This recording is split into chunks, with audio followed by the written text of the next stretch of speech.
Bonjour tout le monde, moi c'est Baptiste Provoto de la ferme Merci Richard. La vidéo du jour est en lien avec l'agriculture, étant donné que c'est l'objectif de notre projet, c'était ça, c'est en se disant qu'avec l'agriculture, on peut faire tellement de choses, on peut tellement impacter la vie des autres. De ce fait, je vais vous présenter une commune sommairement pour montrer que même en Occident, en Suisse ici dans ce cas, c'est qu'ils se sont construits aussi à base de l'agriculture.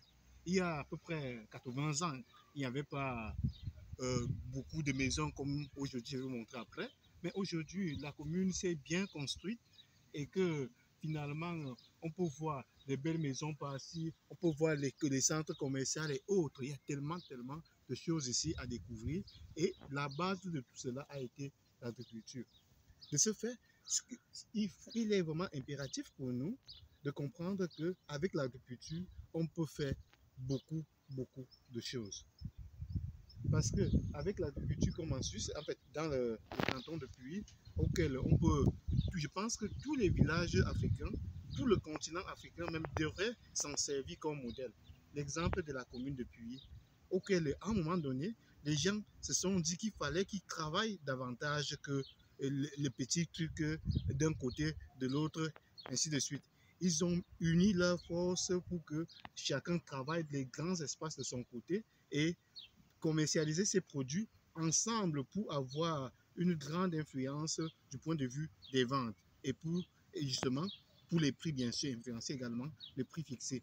De plus, les bénéfices de ces récoltes en question, qu'est-ce qu'ils faisaient? C'est qu'ils ont décidé d'investir dans l'immobilier. Donc, quand on parle justement de la commune de Puy, ils ont construit non seulement les centres, je dirais, les centres commerciaux, mais aussi les lieux d'habitation. Et en investissant ainsi massivement, ça a permis de développer déjà la commune. Et les autres communes, telles que la commune d'à côté, c'est Lutry, et l'autre, c'est Lausanne. Lausanne étant vraiment, je dirais, le chef-lieu justement du canton. Maintenant, donc, lorsque vous arrivez à Lausanne, vous allez voir que c'est tellement beau. Il y a des constructions énormes.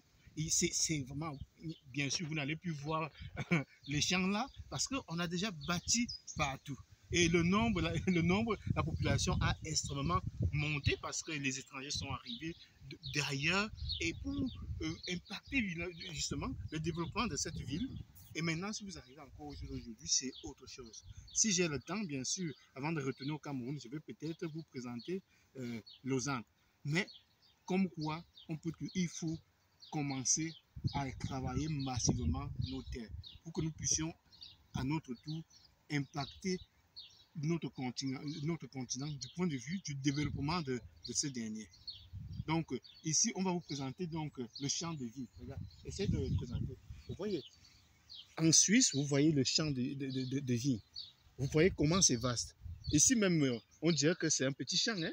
Ailleurs, si on regarde juste ce que renferme Puy, c'est des centaines d'hectares de champs, comme vous voyez ici. Et le but de ça, c'est quoi? C'est qu'ils ont décidé de transformer ces raisins-là en question pour justement avoir du vin, de différents types de vin. Mais aussi, les jus, ils ont sorti beaucoup de choses à base du vin qui ont impacté justement les profits, en fait les bénéfices en question. Parce que plus on transforme, plus on a la valeur ajoutée et plus on a du bénéfice. Et ce bénéfice a contribué énormément justement à développer donc cette commune, à développer donc ce canton qui est Lausanne, à développer, et c'est comme ça que ça s'est passé dans tous les cantons suisses, soit beaucoup d'élevage en canton, soit beaucoup d'agriculture, pas simplement du raisin, de toutes sortes de fruits, les pommes et autres. Il y a tellement de choses qu'ils ont investi, auxquelles ils ont investi et auxquelles jusqu'à présent,